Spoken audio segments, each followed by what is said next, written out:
على بركة الله يقيم فرع الجراحة كلية الطب جابر بن حيان مؤتمرها الطلابي الأول.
دكتور سامر ترى ما بدنا نسمع شيء، كوتشي توقف يعني صار.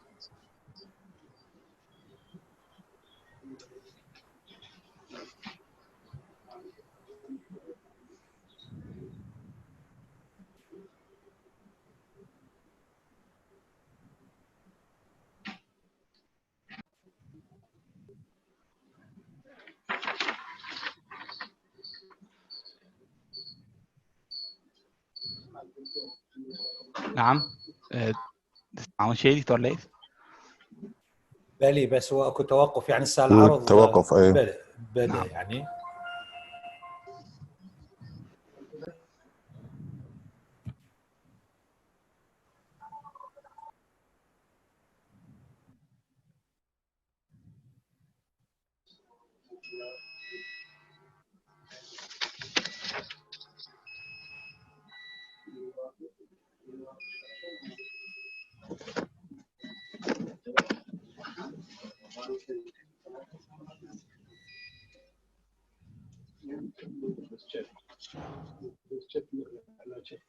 وهسه تسمعون شيء؟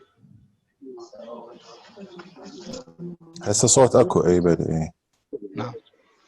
بس صوتك يعني بدنا نسمع شيء ثاني.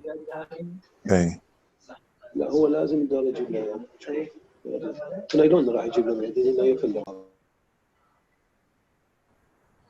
بس صورة بدون صوت هسه تسمعون؟ بلي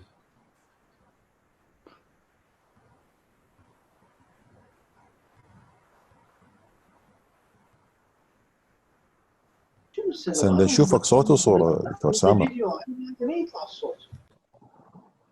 لا هو قصده يعني احنا بداية الدكتور سامر دا يعرض النشيد الوطني علامة بدء المؤتمر.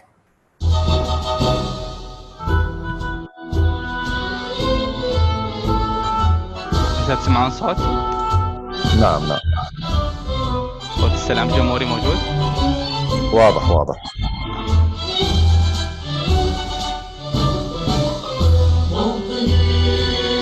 موطني الجلال والجمال والسماء والبهاء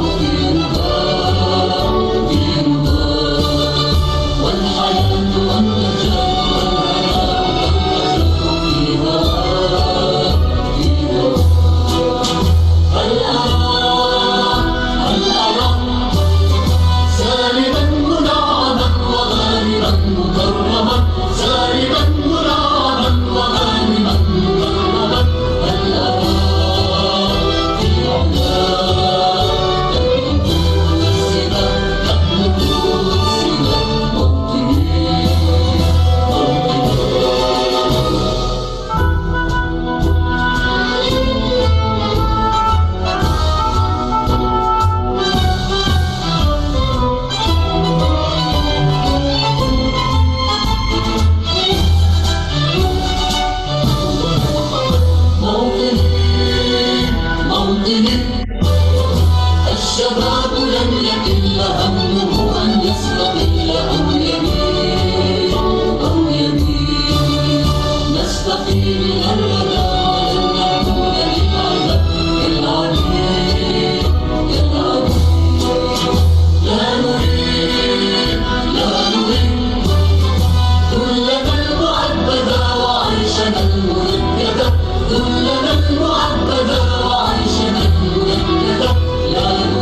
على بركة الله وبرعاية السيد رئيس جامعة جابر بن حيان الأستاذ الفاضل محمد باقر فخر الدين، نبدأ مؤتمرنا الجراحي الأول لكلية الطب. والآن يتفضل الأستاذ محمد باقر فخر الدين بإلقاء كلمة افتتاح المؤتمر. تفضل أستاذ. نعم. بسم الله الرحمن الرحيم، والصلاة والسلام على محمد وآله الطيبين الطاهرين. قال الله في محكم كتابه الكريم: وقل اعملوا فسيرى الله عملكم ورسوله والمؤمنون. صدق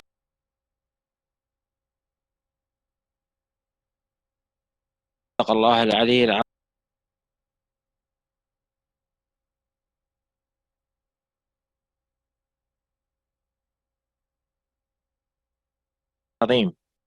يسعدني في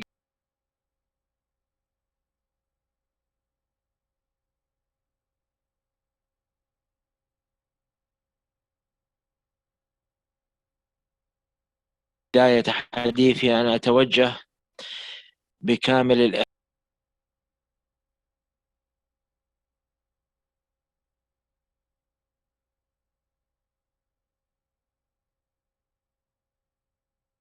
الاحترام وكامل التقدير إلى السادة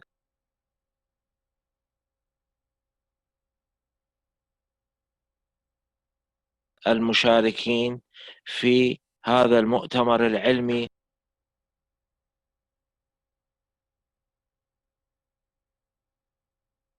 والذي يعد من أهم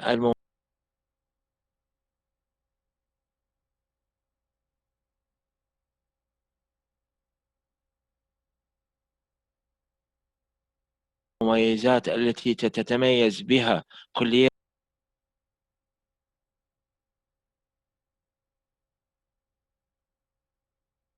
الطب، وخصوصا ما قام به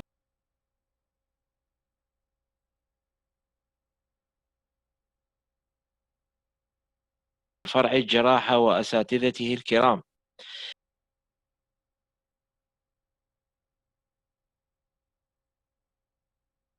صراحة نتوجه بالشكر والامتنان إلى كافة المشاركين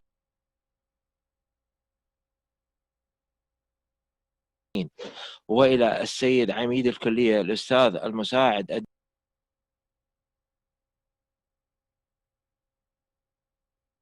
الدكتور عادل الميالي المحترم،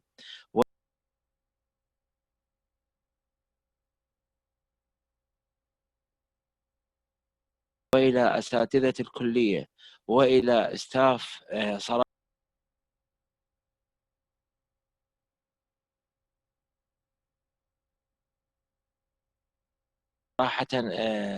فرع الجراحة لما بذلوه وما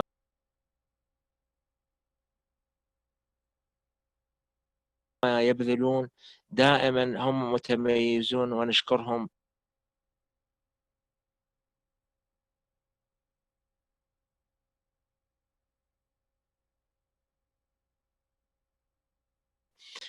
وصراحة كل الاحترام والتقدير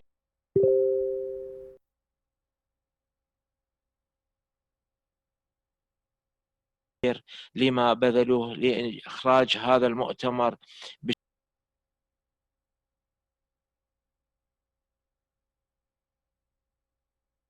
بالشكل الأمثل والأفضل. أنا حبيت أتحدث في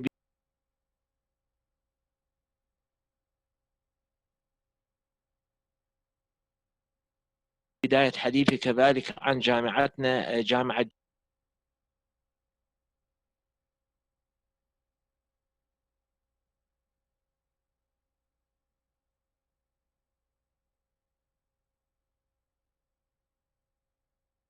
جابر بن حيان الطبية.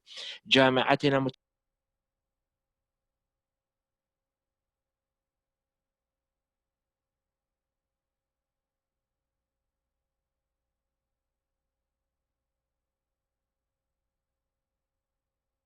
متميزة. كنا نعرف احنا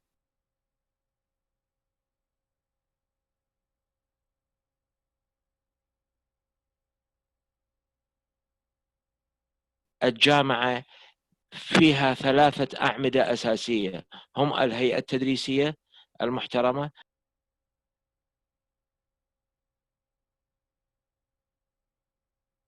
وكذلك الطلبة أبنائنا الطلبة، وكذلك المناهج. تميزت جامعة جابر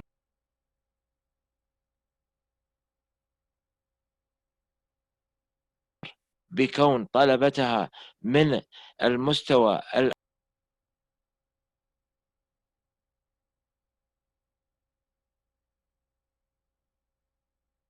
الأول والمستوى المتميز، وهذا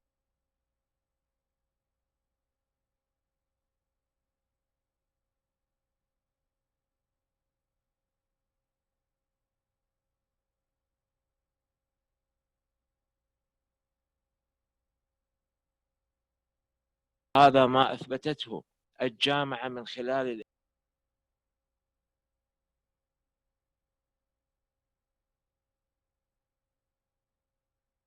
الامتحان التنافسي في العام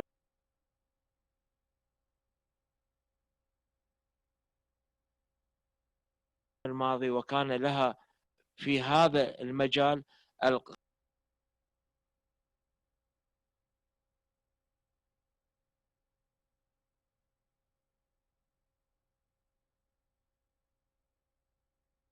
المعلى والمركز الأول.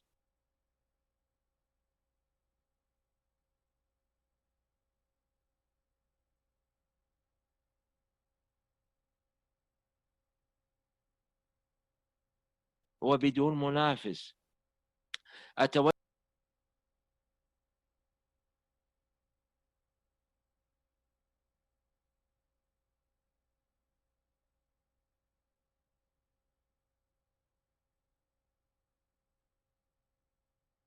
بالشكر والامتنان إلى طلبتنا الأعزاء لما بذلوه في سبيل التحصيل العلمي والنجاح، ونحن نقول لهم أنتم قادة المستقبل، أنتم أعمدة المستقبل.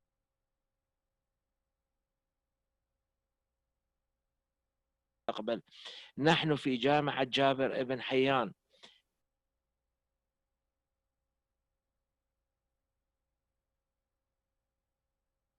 لا نقبل القليل، إنما نقبل بما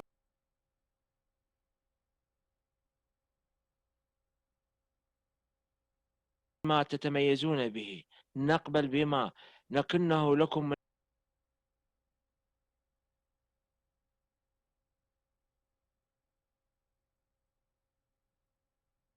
من تقدير واحترام، وما أنتم تردون لنا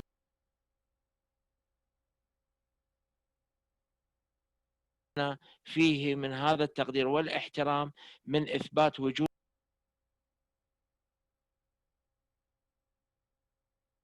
وجودكم بالمستوى الأول. والمستوى الأول يحتاج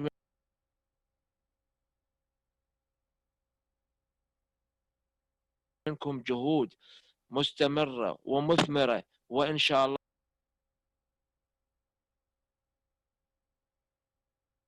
أنتم أهل لها. جامعة جابر ابن حيان عودت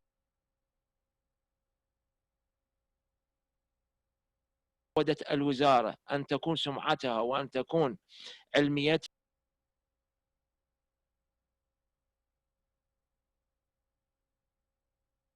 وأن يكون خريجها هم الأول، ونكون إن شاء الله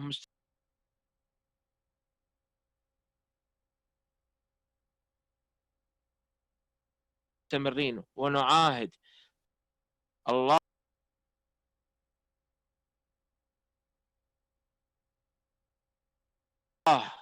والوطن إن شاء الله ووزارة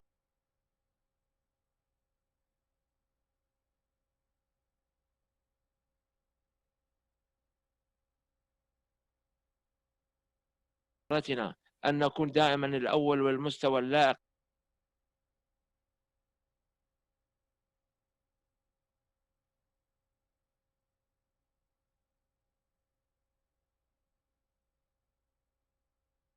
باللائق الذي يليق بسمعة الجامعة. نحن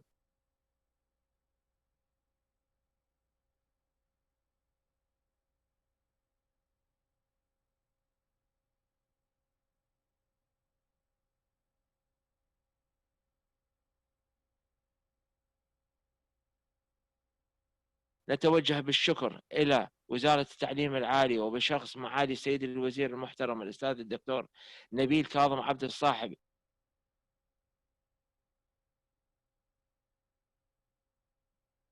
لدعمه الجامعة واستمرار هذا التواصل يعطي الجامعة نوع من التحفيز ومن التكامل بما يؤهلها لأن تستلم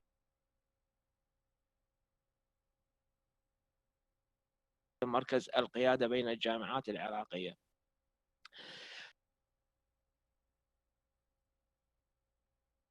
حبيت أتحدث عن الطلبة، أبناء الطلبة.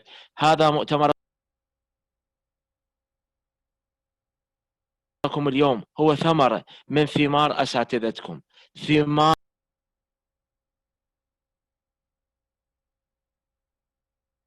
التعلم والجد والاجتهاد الذي تميزتم به. فالمستقبل لكم، أنتم ستتخرجون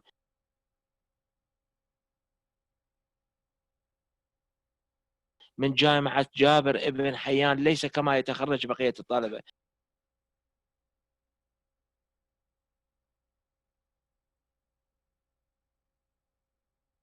كأطباء فقط.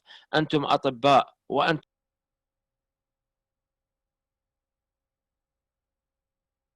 باحثين في المجال الطبي. أنتم لكم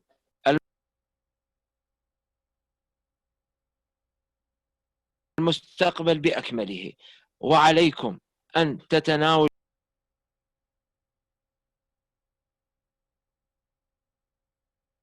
كافة جوانب العلوم الطبية بالشكل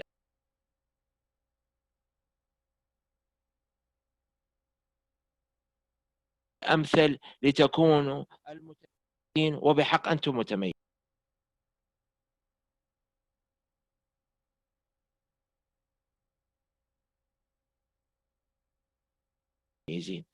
أنا لا أريد أن أطيل صراحة.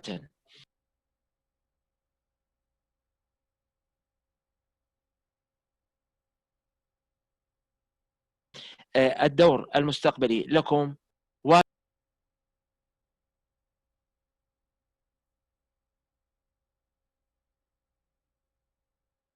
جدا، وما أثبتوه الآن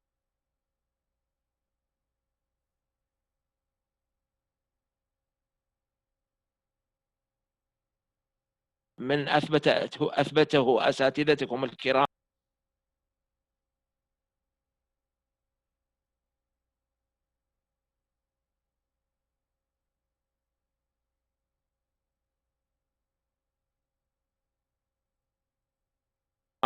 وخصوصا في مجال الجراحة.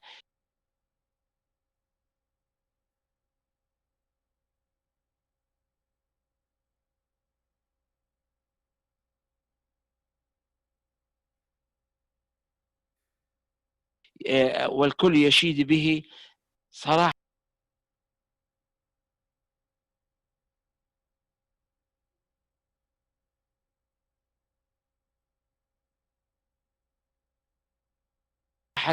لكم أنتم إن شاء الله مستقبل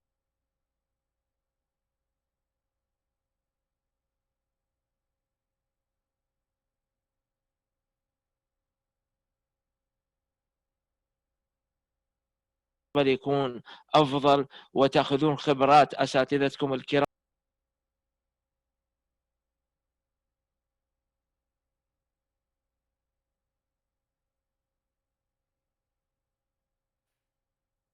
إن شاء الله نحو الإبداع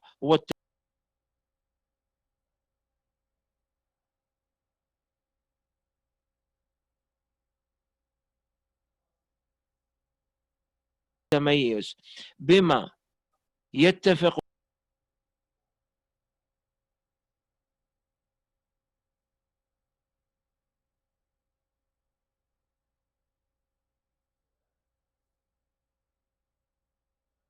هو الأمل الذي يحتاجه العراقيون.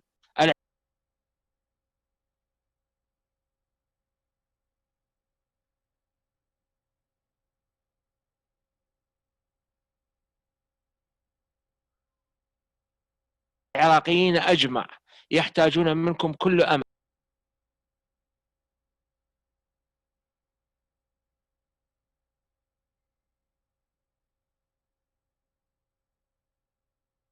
وكل معلومة وكل جهد واضح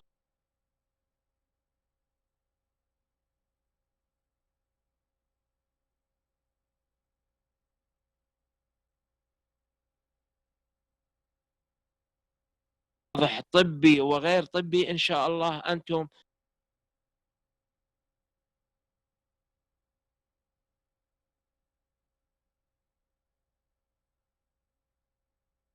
ستبذلونه بالكرم الذي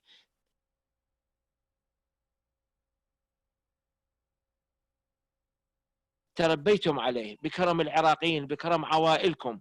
والله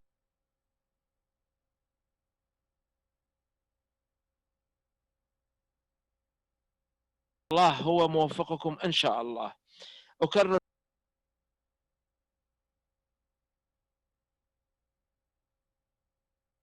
شكري وتقديري لعمادة كلية الطب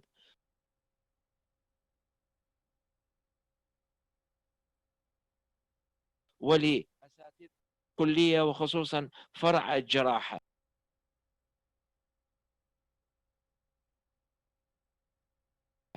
فالجميع فيهم متميز، والتميز هذا شأن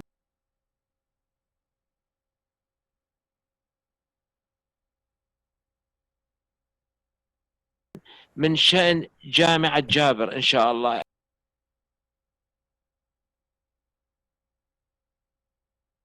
اللي تستمد تميزها من تميز أساتذتها.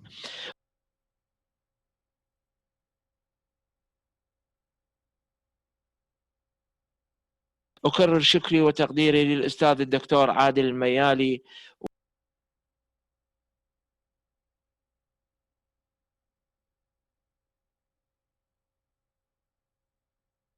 والسادة القائمين على هذا المؤتمر والأخوان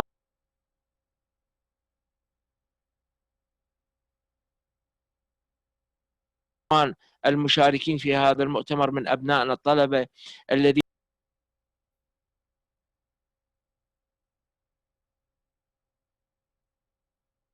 هم فلذات أكبادنا إن شاء الله. لا يفوتني أن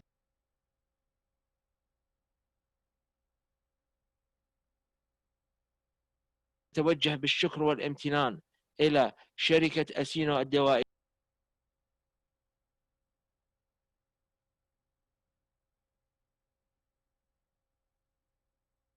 التي عملت سابقا وتعمل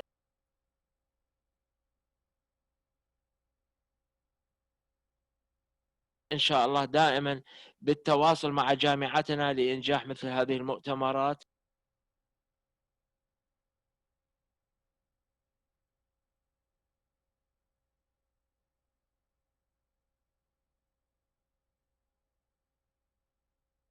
والسلام عليكم ورحمة الله وبركاته.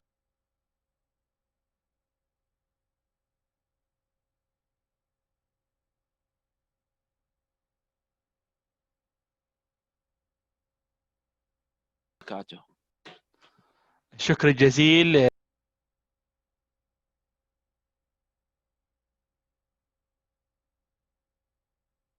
الأستاذ الفاضل السلام ورحمة الله دكتور محمد عليكم السلام على ورحمة الله. هذه كلمته. والآن المؤتمر هو بإشراف الأستاذ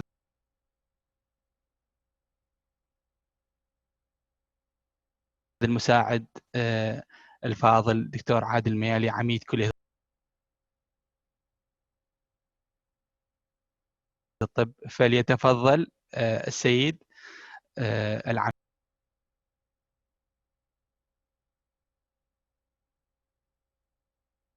بإلقاء كلمته بافتتاح المؤتمر.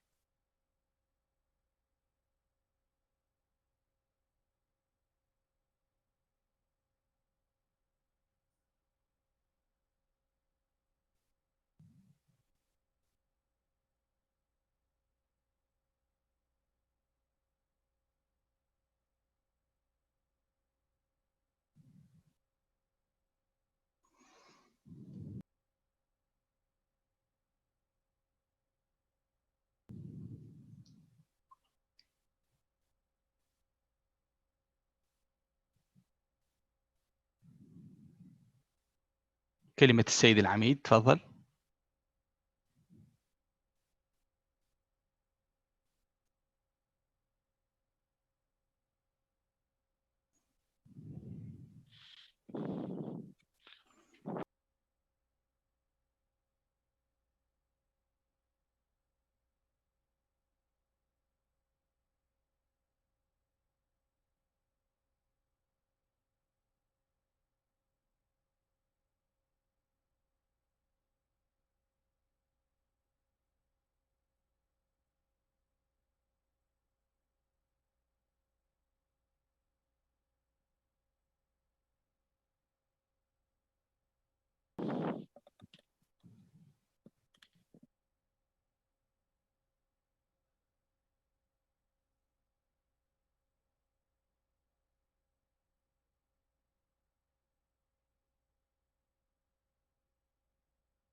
تفضل أستاذ. بسم الله الرحمن الرحيم.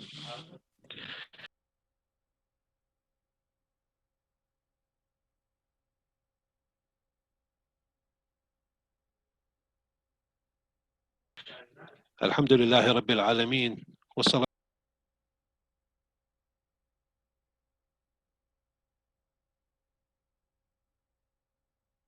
والسلام على رسول رب العالمين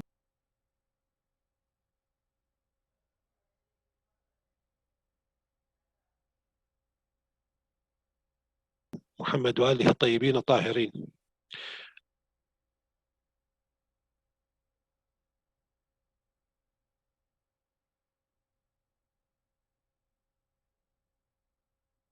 السيد رئيس جامعة جابر بن حيان الطبية المحترم،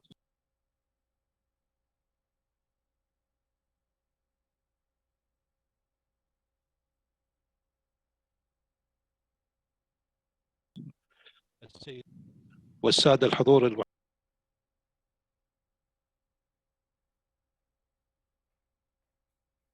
المحترمون مع حفظ الألقاب والمقامات،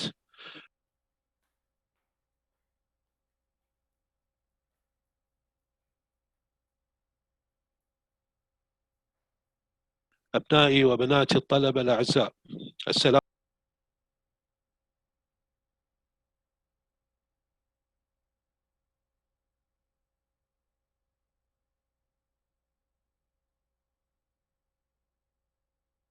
عليكم جميعا ورحمة الله وبركاته.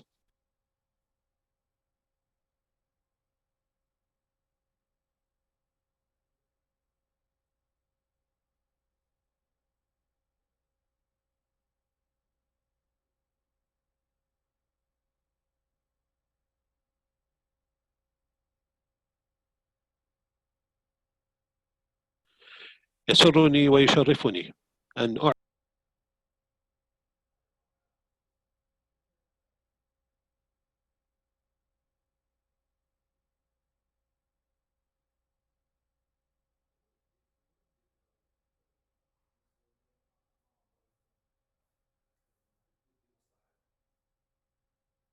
أعلن عن بدء أعمال المؤتمر الافتراضي الطبي الأول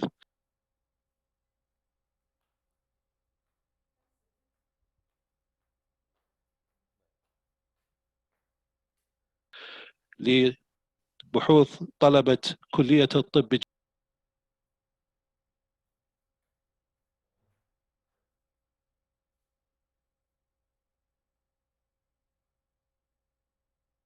جامعة جابر بن حيان، الذي ينظمه مشكورا فرع الجراحة العامة في الكلية، وهو يمثل تظاهرة علمية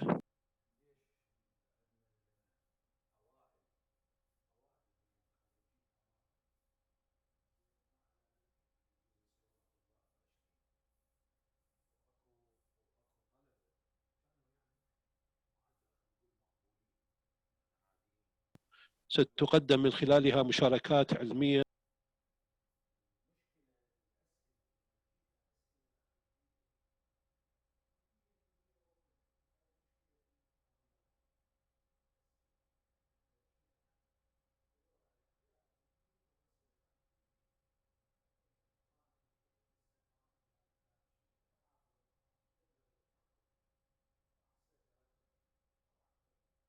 خاصة لأبناء الطلبة في هذه الكلية.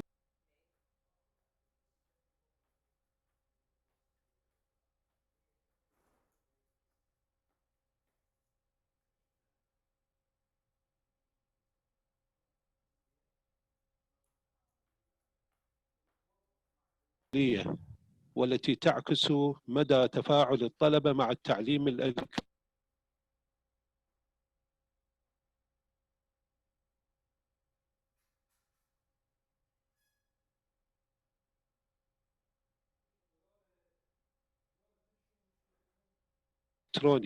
وتوجهات الوزارة نحو إحلاله بديل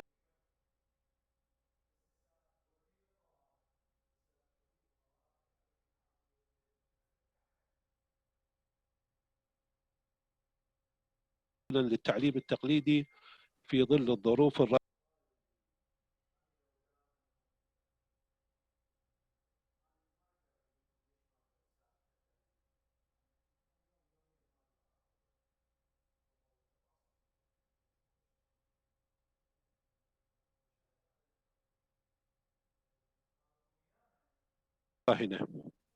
وهي تجربة أثبتت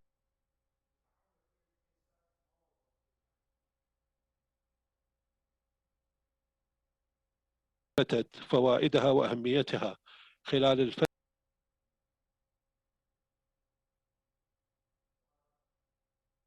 الحالية في ديمومة التواصل العلمي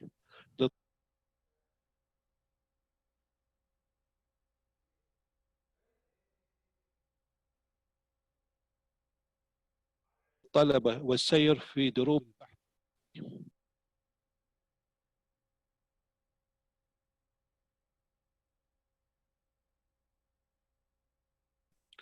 شكرا الجزيل لراعي المؤتمر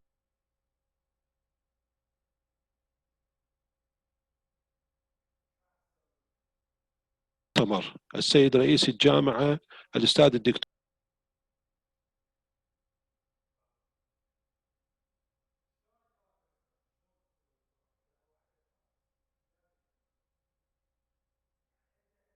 محمد باقر، محمد رشاد فخر الدين،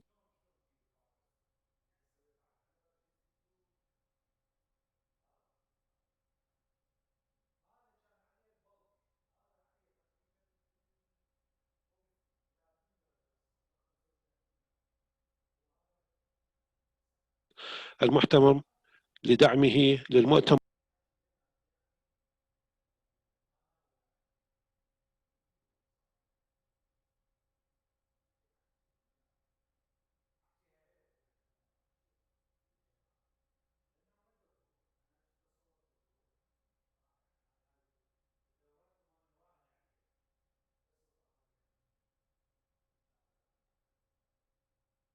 والمسيرة العلمية في الكلية.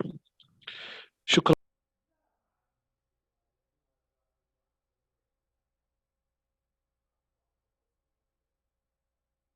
الجزيل لفرع الجراحة العامة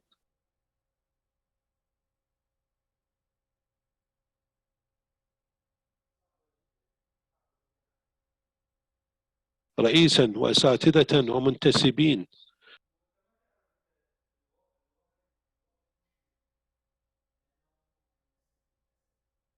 على جهودهم في إقامة هذا المؤتمر.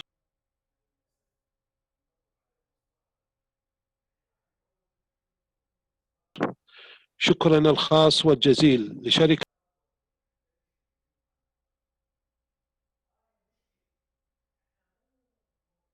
السين الدوائية على تعاونها في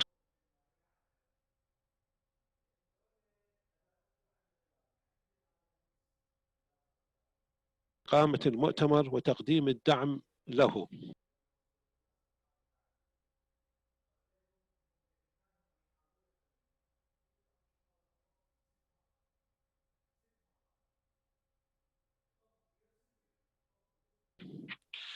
شكري الخاص لأبناء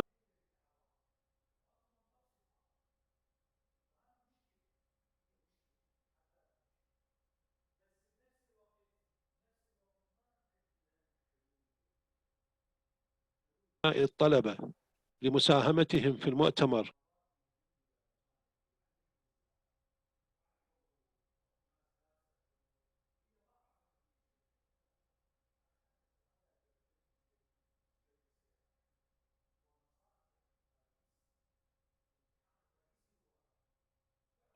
ودعائي وتمنياتي لهم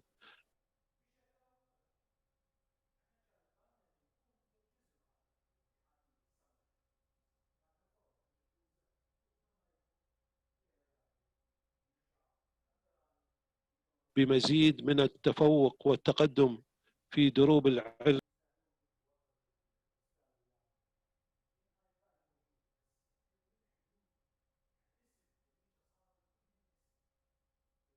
ومجالاته.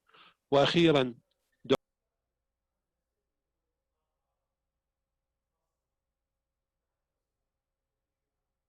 دعاؤنا لبلدنا ولأهلنا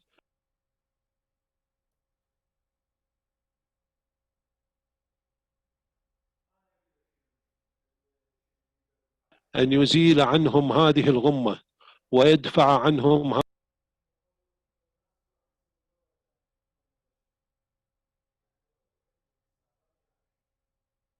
هذا البلاء جميعا، وأن يحفظ سالمين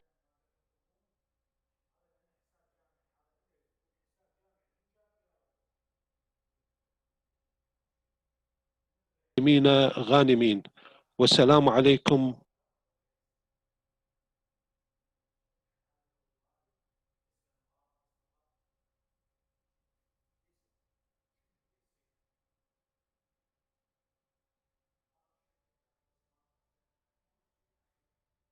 ورحمة الله وبركاته. الشكر الجزيل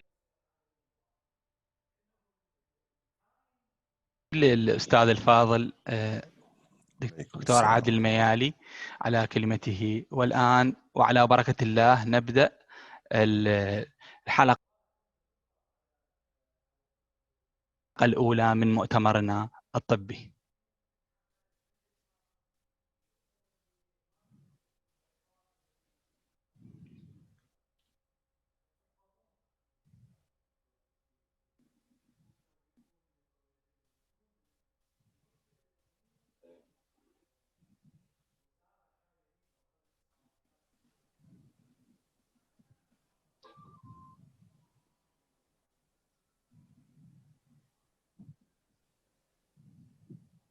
Update in surgery with COVID-19.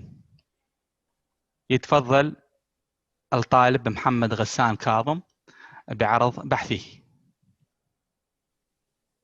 محمد غسان كاظم يتفضل بعرض دكتور بحثه. بس انطيني شير للسكرين. نعم.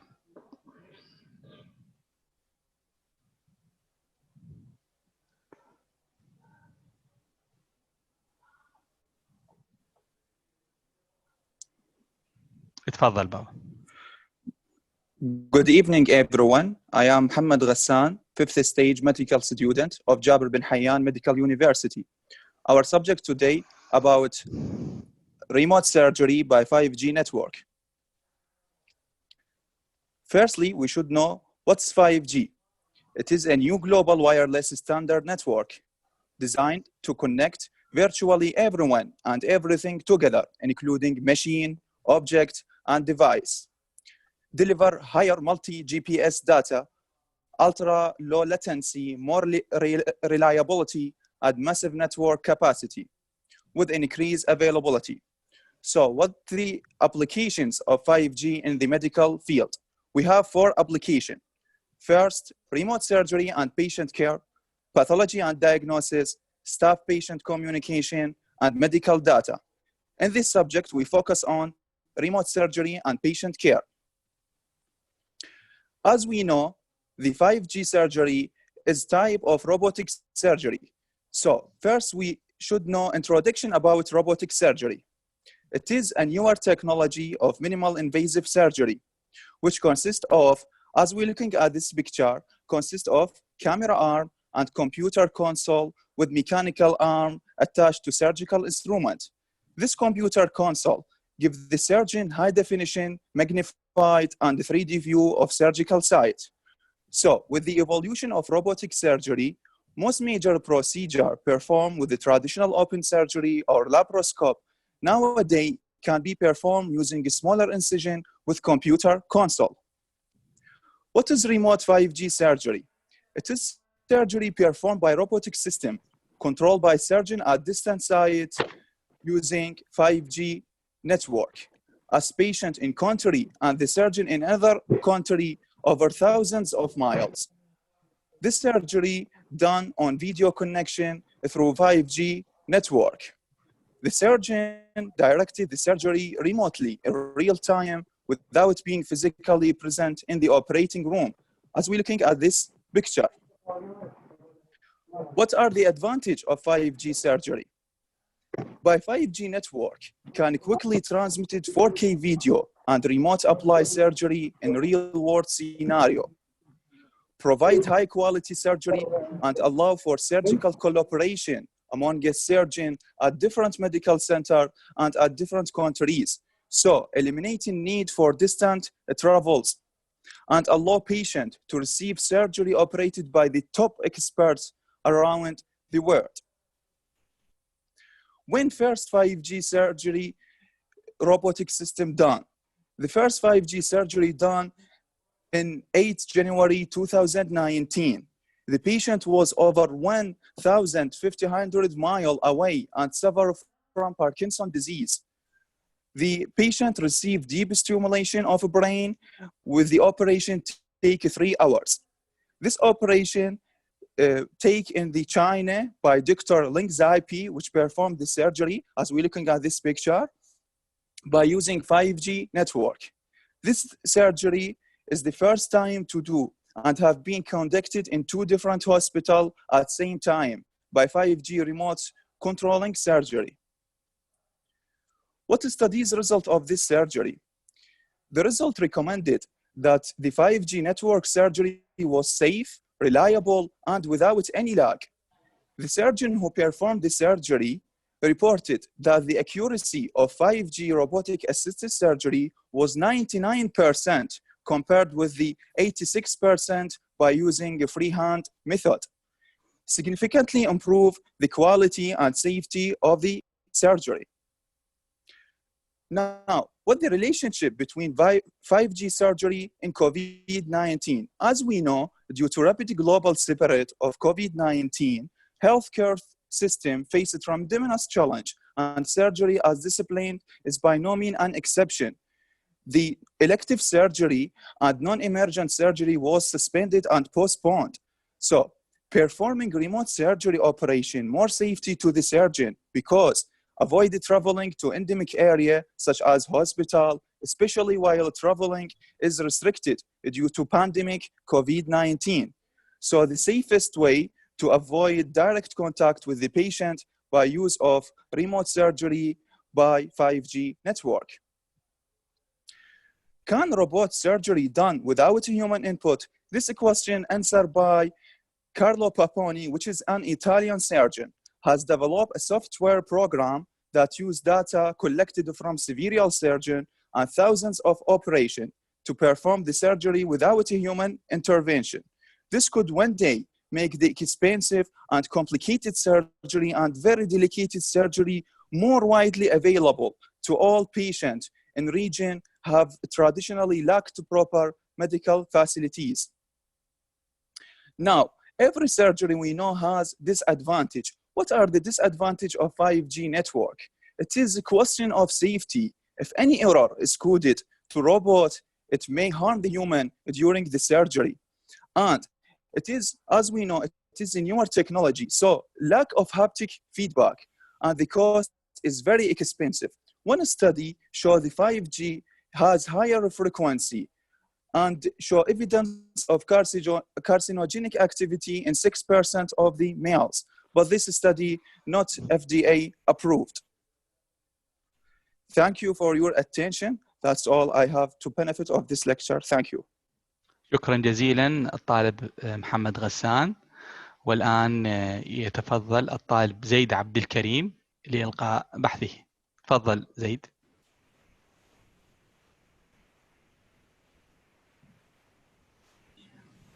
تفضل زيد. اوكي، السلام عليكم جميعا. عليكم السلام، تفضل. اوكي، بسم الله الرحمن الرحيم. انا زيد عبد الكريم محمد باقر، طالب مرحله سادسه كليه الطب، جامعه جابر بحيان الطبيه. اوكي, let's start my presentation which is about fish skin graft or which is called سوي سكرين شير.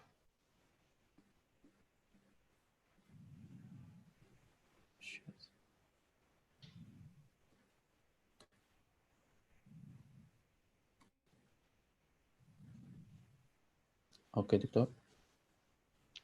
نعم ظهرت، تفضل كمل. تمام. Let's start my presentation which is about fish skin graft or which is called NTFS. Okay. According to the statistic of WHO 180 مريض يموتون بالبيرن، واللي ما يموت من عندهم فهو يتعرض ل disfigurement and disability. هذا السبب هو اللي خلى البحوث تتوسع بهالمجال إلى أن توصلوا بعض الباحثين بالبرازيل إلى حل هاي المشكلة بالجرافتينج من خلال الجرافت سموه النايل تيلابيا فيش سكين. هذا الجرافت اختصاره نسبة إلى السكين مال نوع من السمك اسمه نايل تيلابيا. Okay. Let's demonstrate this picture. As we see in the left picture, here the patient had second-degree burn, and after we apply the NTFS graft, the burned area become completely healed, which is an excellent result because there is no scarring in such area. Okay. This graft يعتبر الأول أو first animal skin graft يصير عليه study أو research بواسطة National Sanitary Surveillance Agency. هاي الأجنسي سوت دراسة أو study على 56 patient لحد الآن with good result. هذا الشيء خلى مراكز بالبرازيل وباكستان تسوي أو تستخدم هذا الجرافت، وطبعا with high successful rate.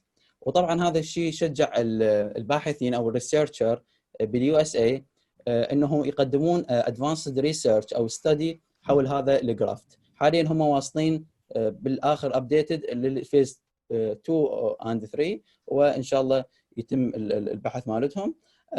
طبعا الكوست مال هذا الجرافت هو أرخص من الكوست مال السلفادايازين كريم اللي نستخدمه بالبيرن حتى نمنع الانفكشن، تقريبا أرخص بنسبة 75%. هاي الأشياء كلها تخلي هذا الجرافت قد يصير طفرة بعلاج البيرن ممكن بالمستقبل. Okay. Some of mechanism of this graft. هذا الجراف يحتوي على collagen type 1 and type 2. This material راح تسرع عملية الهيلينج بروسس من خلال تحفيزها للcell adhesion, proliferation and differentiation. Also the collagen راح يسوي induce the epidermal growth factor and fibroblast growth factor expressions. وهاي الفاكتور بدورها راح يسوي promote للproliferation and differentiation also for fibroblast and keratinocytes. Okay. The main advantages of this graft, first of all, it has non-infectious microbiota and contain optimal level, as I said before, contain optimal level of collagen type 1 and type 2 and high degree of humidity. فبالنتيجة ما راح يصير عندنا drying بسرعة للجرافت، وهذا الشيء راح نقدر نمنع من خلاله حصول انفكشن وحصول جرافت تير، وبالنتيجة راح يصير عندنا healing بسرعة. Third, this graft prevent the loss of protein and moisture from the wound. And fourth, this is the most important advantage, which this graft withstand mechanical stress such as stretching، وهنا راح نقدر نمنع التشققات اللي ممكن تصير بالجرافتنج نتيجة الموفمنت. Okay. Fifth, this graft leading to complete reepithelialization خلال ال 17 يوم of treatment, and the surprise is that the healing process occur with no scarring. Okay. This graft also reduces the risk of infection, reduce the use of pain medication, and some researchers said انه مجرد انه نحط الجرافت على المكان البرد راح يصير relief to the pain with unknown mechanism. Also this graft need no dressing, has no side effect, which is easy to apply and highly available product. هنا راح نوصل لفت فاكت او حقيقه مهمه توصلوا لها الباحثين بالبرازيل انه الاماونت اوف كولاجين ومقدار الريزيستنت مال هذا الجرافت للميكانيكال ستريس is much more than in human skin. Okay. The indication of this graft is indicated for second and third degree burn, as demonstrated in these pictures. The right picture is for second degree burn and the left picture is for third degree burn. The duration of application of such graft is for 11 to 12 days, بحيث باليوم ال 12 نقدر نوخر بقايا هذا الجرافت. Okay. Steps of applications. قبل ما نسوي application لهذا الجرافت ونستخدمه لازم نسوي washing للسكين with 0.9% saline for 5 minutes ونسوي repeating الهاي process 3 times. وحتى ما يصير عندنا pain اثناء الابليكيشن للجرافت راح نعطي المريض انستيزيا او انالجيسيا. فمثلا راح نعطيه 150 ملغ اوف كيتامين، 10 ملغ اوف ميدازولام، 200 ملغ اوف ترامادول. وراح مثل ما موضح بالصوره اللي على اليمنى at your right راح نسوي cleaning to the lesion with tap water and 2% chlorohexidine gluconate. as demonstrated in the left picture راح نسوي removing للنكروتيك والفايبرينس tissue حتى نسوي maximum contact بين الجرافت وبين البرند area. Okay. As you see in the picture, after that we applying the graft and هنا راح نراعي انه لازم نغطي على الاقل مسافه 1 سنتيمتر beyond the border of the wound، ولازم نخلي كل pieces فوق الثانيه بمسافه ما تقل عن 1 سنتيمتر. وبعدها راح نسوي applying للسيرفر sulfadiazine cream 1% to the rest of burned area. بعدها راح نسوي cover للwound with gauze and bandage. وطبعا كل 72 ساعه بالفيرست ويك اوف تريتمنت راح نسوي cutting off للجوز and bandage حتى نتجنب الريسك مال الأوديما اللي ممكن يواجهنا بالفيرست ويك اوف تريتمنت. اوكي. and lastly we remove باليوم 12 اوف تريتمنت نسوي removing للانتي اف اس graft from the affected area، لانه مثل ما موضح بالصوره على for your right انه راح يصير hardened للجرافت وراح يصير slough off بهذا الجرافت. اوكي. وراها راح نخلي البيشنت لم under the shower ونسوي soak للwound with water. هذا الشيء راح نسويه او هاي الهايدريشن بروسيس راح يسوي weakening وبريكنج وسليبج للجرافت وحتى يصير عندنا exposure للاندرلاينج هيلد سكين. بعدها بالخطوه 11 راح نسوي باليوم ال 17 في تريتمنت راح نرجع نسوي نفس الخطوات اللي سويناها بالنقطه التاسعه والعاشره، وهنا نسوي هذا الشيء حتى كل الجرافت ريموف. اوكي as demonstrated in the left picture باليوم 17. Okay. Here we demonstrate some cases was performed in centers of Brazil. For the case number 1 for this patient, we do this anti-FS graft, and the result was on complete healed skin without scar, which is a good result. After that, the case number 2, this is for the baby who had 2nd to 3rd degree burn. Here we apply this graft, and the final result was excellent. Case number 3, this is for patient who had 2nd to 3rd degree burn. Here on the right, we apply the graft, and the graft start to slough off, and the final result is good. Finally, بعد هذا كل البرزنتيشن اللي قلناه ممكن نقول انه the God create everything, even the fish, for the benefit of a human being. and thank you for your listening. شكرا جزيلا الطالب زيد عبد الكريم. والآن يتفضل الطالب مصطفى محمد مدلول لإلقاء بحثه. تفضل مصطفى. السلام عليكم، بسم الله الرحمن الرحيم. السلام عليكم. أنا الطالب مصطفى محمد مدلول، مرحلة السادسة، كلية الطب، جامعة جابر بن حيان. Our subject today, the last updated on the management of acute appendicitis in relation to COVID-19. Surgery and effects of the COVID-19. The COVID-19 crisis required hospital and ambulatory surgery center throughout the country. First, to deviate non-essential surgery to preserve personal protective equipment, protect the safety of the healthcare professional, and allocate the potential scarce resource for the care of COVID-19 patients. So, عفوا sharing ما مسوي له sharing. sharing ما طالع دكتور يمكن؟ ما طلع. تمام دكتور.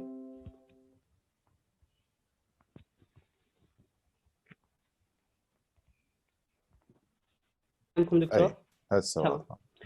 So, our aim from this seminar is to achieve these three aims, which protected the person or the patient who came to the hospital, protected the staff and the anesthetic staff, and preserve the protective personal protective equipment to defeat the crisis of COVID-19. There has been a push to manage surgical emergency non-operatively due to safety concern regarding the general anesthesia in patients with occult COVID-19 infection and the risk of aerosol generation procedure, especially perhaps laparoscopic, to the staff. So our aim, or how to do that to decrease this risk of infection, is to manage the patient with surgical condition medically and conservatively. Our example for this condition, which is acute appendicitis, because it's the most common acute surgical presentation. So we should carefully, under risk circumstance of acute COVID-19 crisis, choose the patient who needs surgery and who needs conservative management. Little bit about acute appendicitis. In this condition, the bacterial multiply rapidly, causing appendix to become inflamed and swell and filled with pus. If not treated promptly, the appendix can rupture. So when the appendix rupture, convert the patient from stable condition to unstable condition, and the patient enter to multi-organ failure. Our aim to choose the patient who need the operation to avoid this complication with its rupture. Although any can develop appendicitis, most often occur in people between the age 10 and 30. Standard treatment is surgical removal of the appendix. This is statement, it's truly before the COVID-19, but now it's changing. What the changing occur about this statement? About this statement, as we know, the appendectomy is the gold standard to treatment of acute appendicitis. However, recent evidence suggests conservative management with intravenous antibiotic may provide similar outcome and can use an alternative in selective patients. Some research find that by comparison, the effectiveness of surgical management and medical management, the effectiveness is reached to 90% of surgery by conservative management.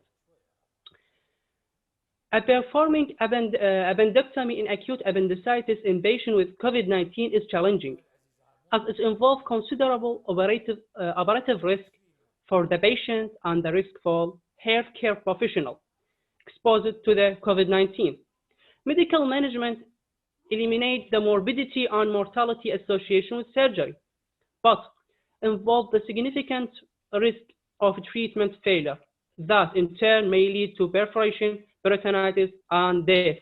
So, which patient about this can be need surgery? Which patient need medical treatment?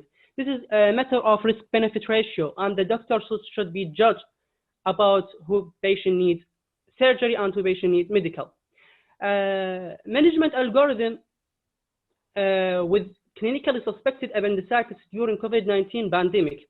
عندنا American College of Surgeons suggest algorithm to deal with this problem, how to find out which patient needs surgery and which patient needs conservative management. This approach depending on classify the step to decision to two stage. Stage 1 and stage 2. In stage 1, we have score all patients with suspected appendicitis.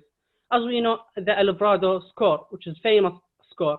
This is score contains 10 score. We collecting this and decision according to the score we collect.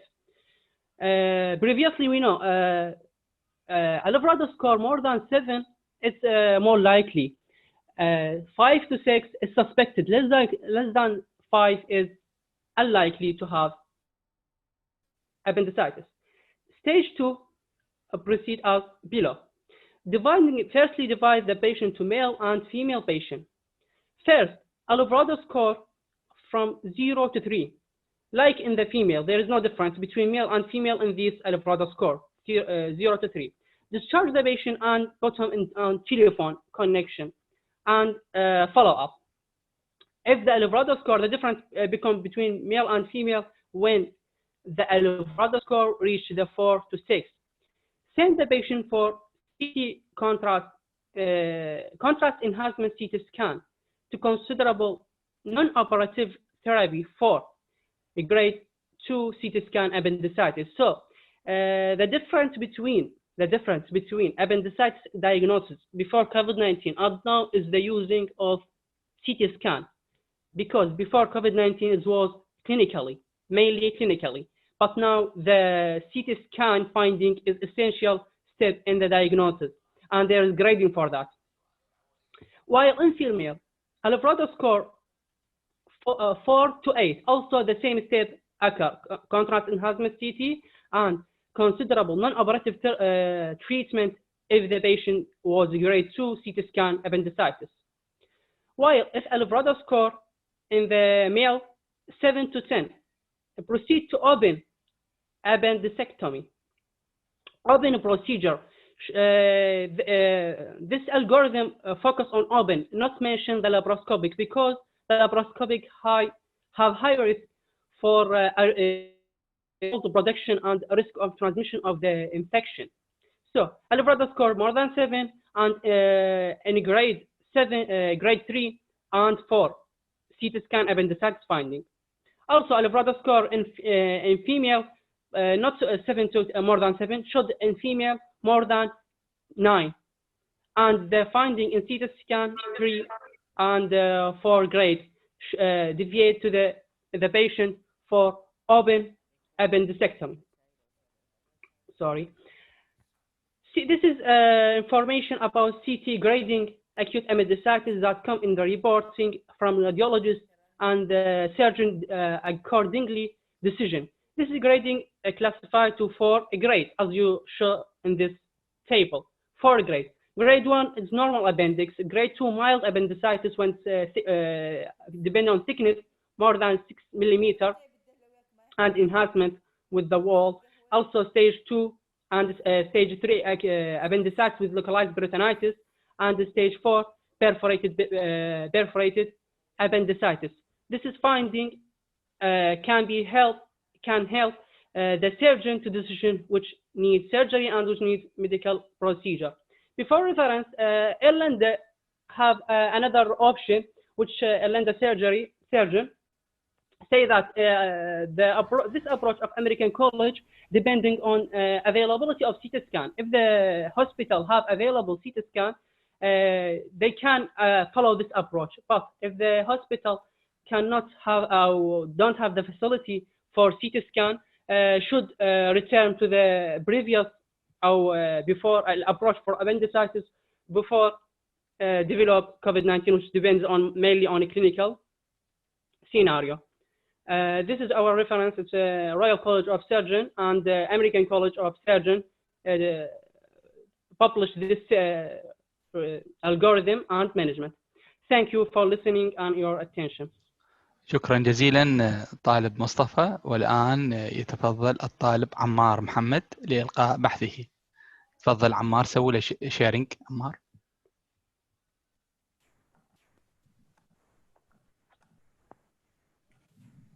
واضح الصوت دكتور؟ نعم تفضل، بس كبر السلايد مالتك. نعم تفضل. بسم الله الرحمن الرحيم. السلام عليكم ورحمة الله وبركاته. أنا طالب عمار محمد جعفر، طالب كلية الطب جامعة جابر بن حيان المرحلة الخامسة. أحب أن أقدم لكم اليوم موضوع atypical presentation and phenomena associated with COVID-19. Our first subject today will be cytokine storm, which is responsible for much of the mortality associated with COVID-19. At first, it's a general term applied to maladaptive cytokine release, meaning an increase in cytokines level. When a proposed mechanism is a loss of the regulatory control over cytokine production.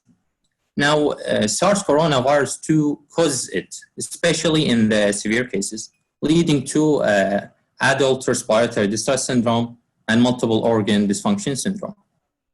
As this is an intensive inflammatory response, of course, our treatment will be anti-inflammatory medications. But at the same time, as we need the immune response to clear the infection, these drugs can dampen the immune response and increases the clearance time of the virus. Now, in this figure, we see the levels of cytokines in relation to the severity of infections. At first, it is very low, and by time it increases to very high levels. Now, at this phase where cytokines are increased, the application of immunosuppressants appears to be appropriate. Now, for the proposed treatment for cytokine storm, of course, first steroids will be used. Some studies said that patients who have progressive deterioration of oxygenation, meaning a decreased saturation in pulse oximetry or imaging indices like diffuse infiltration of the lung by CT scan, in them the use of glucocorticoid in the short term is appropriate. But at the same time, this may delay the clearance of the virus, as we said. This is because it's an immune suppression. This is an example, dipomidrol of steroids. Now, the second proposed treatment is interleukin-6 antagonist. The idea is that we found that interleukin-6 is significantly increased in severely ill patients with COVID-19. So, clinical studies show that it would be effective if the patient has both an extensive bilateral lung lesion, hence a severe infection, and at the same time has an elevated level of interleukin-6. Now, this is one example of interleukin-6 inhibitor, the tocilizumab. The third drug is the tumor necrosis factor blockers, which has been used in mice rather than animals at first, and it has been found to decrease acute lung injury in them. For the fourth drug, which is the very famous, the chloroquine drug these days, the mechanism that is proposed is that it inhibits the production and release of tumor necrosis factor and interleukin-6. This is a drug. And finally, interferon gamma. It has been studied in the MERS infection, the Middle East Respiratory Syndrome, which is a similar coronavirus epidemic. And it has been found to reduce the viral load and improve the symptoms. However, unfortunately, it failed to reduce the mortality rate. Other theoretical treatment, including intravenous immunoglobulin, interleukin-1, family antagonists, interferon A beta inhibitors, and many other treatments. But as we know, the WHO hasn't published any drug officially as a treatment for COVID-19. So all these treatments are theoretical. Now for the next subject, which is the multi-system inflammatory syndrome in COVID-19. It is a rare, severe inflammatory syndrome, which shows features like Kawasaki disease. Kawasaki disease is the famous vasculitis that occurs in children. We can see this picture to show the features of Kawasaki disease. It's characterized by red eyes, body rash, red palms and soles, strawberry tongue and a cracked lip, swollen lymph node, swollen PCG, the site of the vaccine insertion for TB, and irritability. So it is a diffuse infection. The features of this syndrome is similar. The cases occurred in children testing positive for current or recent infection by SARS coronavirus 2. So this is a syndrome of children. And the interesting thing is that not all patients had the respiratory features. Now we have the case definition by the CDC, or the Center of Disease Control and Prevention, for this syndrome. I'm going to show it in this figure. For the patient to be diagnosed with the multi-system inflammatory syndrome, he must first have a persistent fever, meaning more than 38 centigrade, or a subjective feeling of fever for more than 24 hours. And he must have an indicators of inflammation, like an elevated ESR, C-reactive protein, and a neutrophilia. Finally, he must require hospitalization and have a multi-organ involvement, meaning at least 2 organs must be involved, including the cardiac, the renal, the neurological, dermatological, gastrointestinal, and so on. Second, we have to exclude any other causes for this syndrome. And finally, the patient must either be positive for coronavirus or made negative with coronavirus, but has made contact with someone diagnosed with coronavirus via the PCR in the past 4 weeks.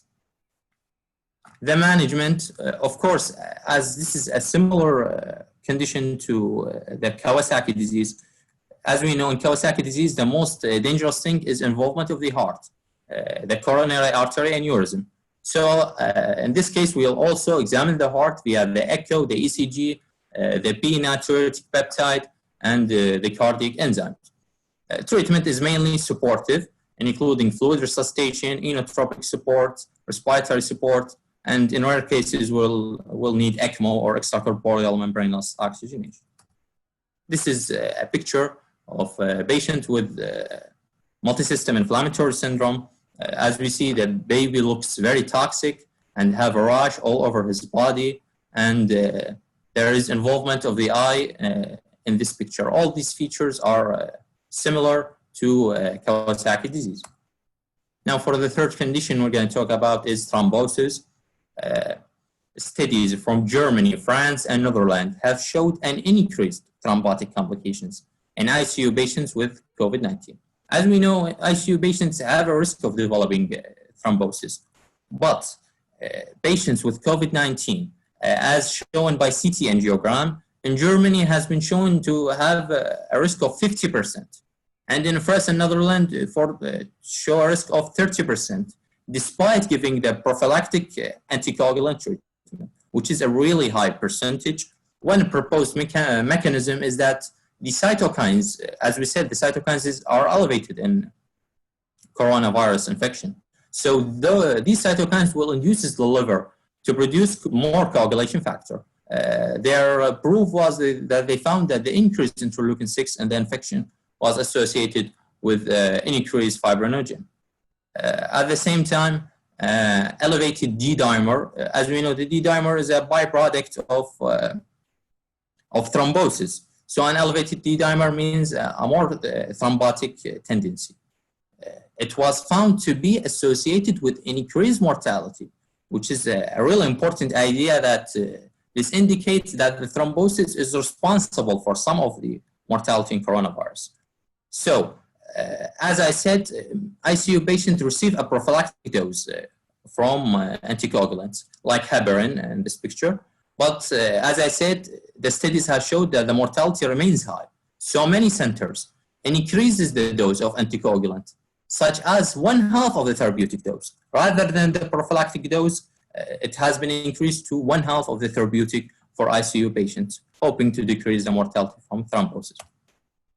Our final subject, and the fourth one, is stroke.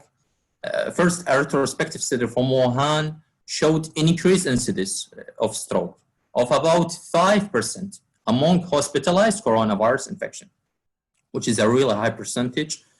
Also, stroke was reported in association with the old first 2004 SARS coronavirus 1 outbreak.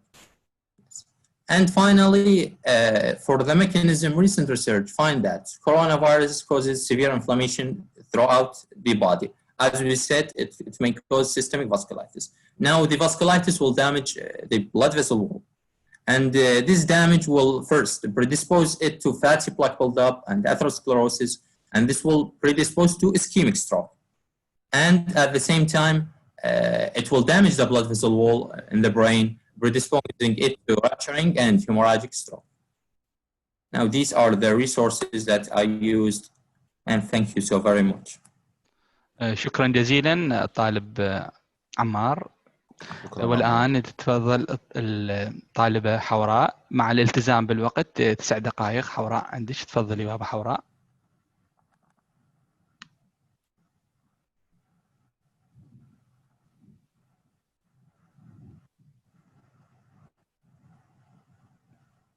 السلام عليكم.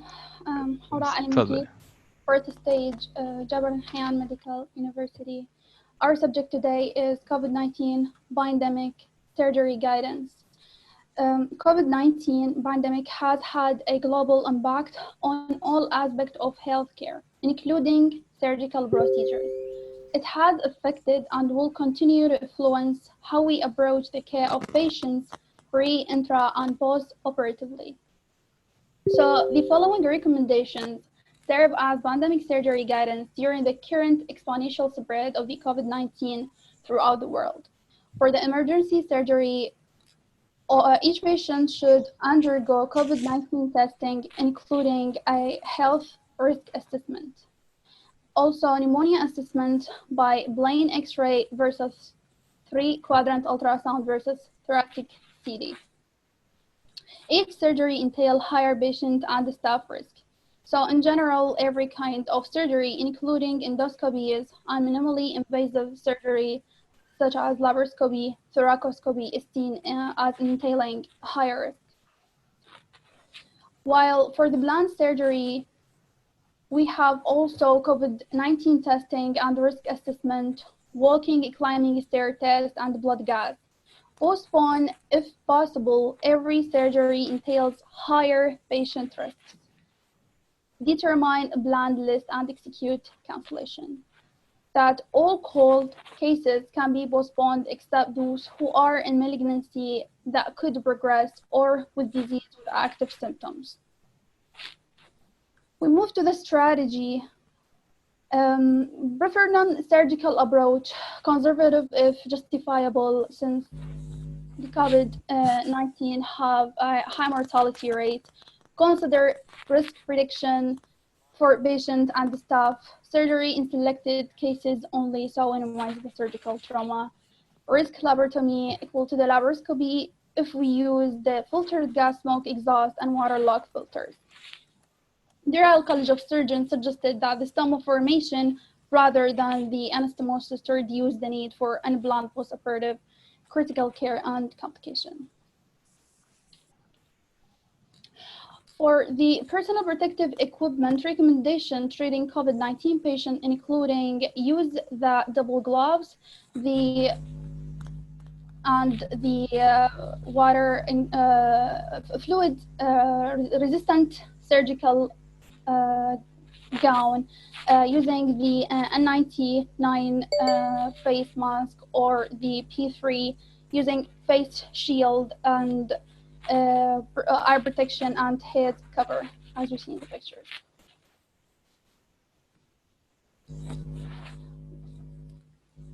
Here we have the Society of American Gastrointestinal Endoscopic Surgeons and European Association for Endoscopic Surgery recommendations, surgical response to COVID-19. We have the personal protection, minimum number of theater staff, all staff wear the personal protective equipment. For the service rationalization, postpone all elective cases and minimize face-to-face consultation, virtual multidisciplinary team meetings. Also, for the laparoscopy, little evidence of the minimal invasive surgery risk specific to COVID-19. Proven benefits of of reduced length of stay and fewer complication, device to filter release CO2, minimize use of energy devices. For the practical measures, consent covers the risk of COVID-19, all patients tested prior to surgery if possible, dedicated OR for the COVID-19. We also avoid the advanced procedure like the endoscopy mucosal resection or endoscopic submucosal dissection. For the operating room, we have the OR and team all get tested for COVID-19 and risk assessment. We recommend to use, if possible, a hot and cold OR and team so that we could differentiate between the operation or on the confirmed or suspicious COVID-19 positive patient versus the negative or non-suspicious patient. Minimally required senior staff only in order to avoid any potential risk for the infection, and smoke extraction using bipolar, so reduce the smoke. For the anesthesia, consider epidural, spinal sedation, intubation or extubation within the OR. We consider use the aerosol box, which is has been widely adopted for use for in various OR around the world. And no positive pressure ventilation. This is the aerosol box shown in picture. For the protective procedure in the operation room at Shanghai East Hospital, we have many points here. For the first, operation should be done in a negative pressure OR with separate passages, with separate passage and separate passages. Operation should be waterproof. The personal protective equipment should be in accordance. And fourth, the wearing process of personnel on the operating table wearing 2-layer surgical caps, 3 layers sterile gloves, 2 masks, 2 pairs of shoe covers, 2 disposable surgical gowns, 1 medical protective clothing, 1 goggles, 1 protective screen, and 1 poop cover. And last, measure to prevent the aerosol transmission. Furthermore, alongside with the American and European Association, we have the Intercollegiate General Surgery Guidance. On COVID-19, we have this guidance pretty much similar to the American and European, applied on this. And thank you for your attention. شكرا جزيلا الطالبة حوراء. ننهي جلستنا الأولى البحث الأخير للطالب نور حسين، يعني التزام بالوقت 8 دقائق. نور تفضل. نور معنا دكتور. شيرينج. نور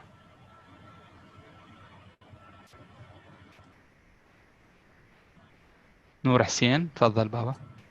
تسمعني دكتور؟ نعم أسمعك. نعم طلع الباحث موجود فول سكرين. نعم.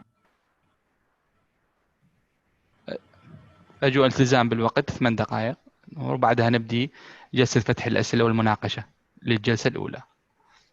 تفضل. بسم الله الرحمن الرحيم. السلام عليكم.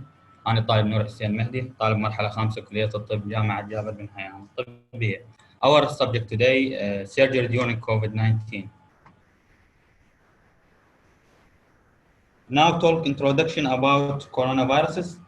Coronaviruses are a large family of the viruses which may be caused less in animals or human. In the human, severe coronaviruses are known to cause respiratory infection ranging from common cold to more severe disease such as Middle East Respiratory Syndrome, MERS, and severe acute respiratory syndrome, SARS.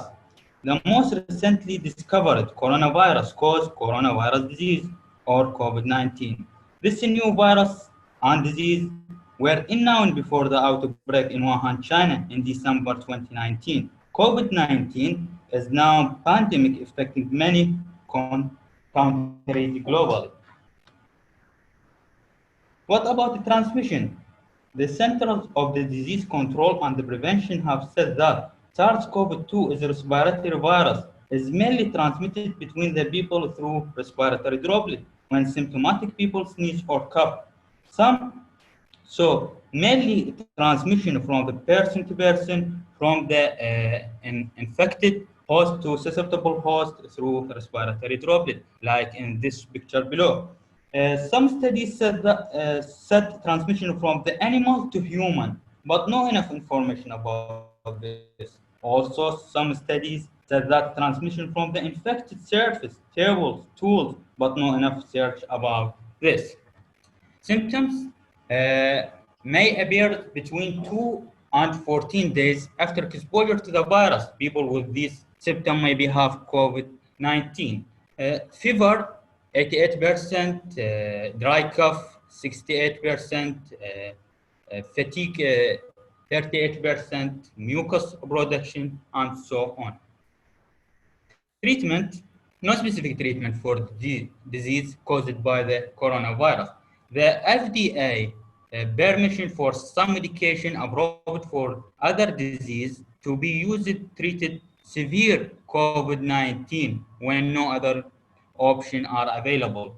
2 malarial drugs, hydroxychloroquine and antiviral remdesivir have been approved for this use. Treatment, treatment direct towards symptoms and maybe including pain relief such as ibuprofen or acetaminophen. Also, acetaminophen can be used as antibiotic, cough suppression drug, rest fluid intake.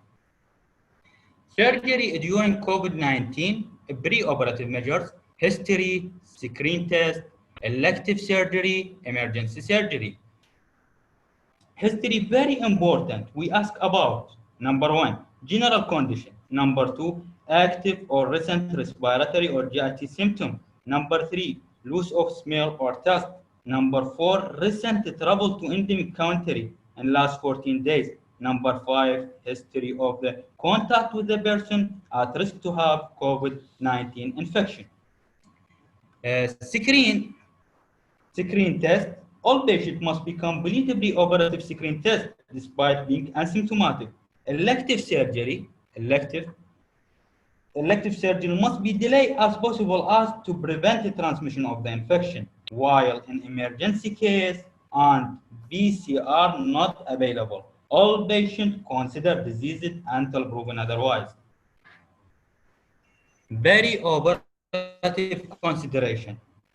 Unusual surgery, like in this picture, all medical staff wear gloves, gown, surgical mask, and hats. While in surgery with COVID-19, extra precautions should be taken to keep protection at high level. Personal protective equipment including gloves, double-layered gloves, and face shield, and goggles, gown, 95 respirator, foot cover. What about the medical staff? Medical staff contact with the patient and their family very likely to cause cross-infection. So delay assessment and recording body temperature is mandatory. Any medical staff with increase in this body temperature should be isolated and investigated for possibility for acquiring disease. Intraoperative consideration. The operation should be done in negative pressure. It is essential to keep pressure at operating room below negative 4.7 Pascal. Medical staff should be reduced as much as possible. Surgeon and medical staff should be aware of the blood and the body secretion at the time of the surgery. Arousal generating procedure associated with the increased risk of the infection. Electrocautery, when using, adjust to lowest effective power possible to reduce amount of the surgical smoke. Post-operative consideration. The specimen should be labellated as COVID-19 and handled as infectious specimen for treatment with the pathology department. So, disease-free patient can transfer to the post-operative surgical management. Daily assessment for body temperature as well as respiratory symptoms is mandatory. Any patient with new onset fever or cough should be isolated and investigated to rule out COVID-19 infection. If the diagnosis of the COVID-19 is confirmed or was previously identified, all medical staff involved in the surgery need to be isolated for 14 days after the surgery. Conclusion. Nowadays, during the time of the COVID-19, very important to the surgeon and medical staff to wear personal protective equipment to control disease transmission and avoid unwanted complication. In life-saving procedure, all patients need to manage as COVID-19 patients until results are confirmed. In elective procedure, recommended to be postponed as much as possible, and to consider only urgent life-saving procedure and oncologic surgery that are associated with worse outcome if delayed. And thank you so much. شكرا جزيلا طالب نور. ننهي جلستنا الأولى. احنا أي متحدث عندكم سؤال عندكم تقدرون ترسلون بالشات question and answer ونجاوبكم عليها، أو الباحثين الطلبي يجاوبكم عليها. وعلى الوقت راح نبدي الجلسة الثانية. يتفضل الأستاذ الطبيب الاستشاري دكتور ليث شربة.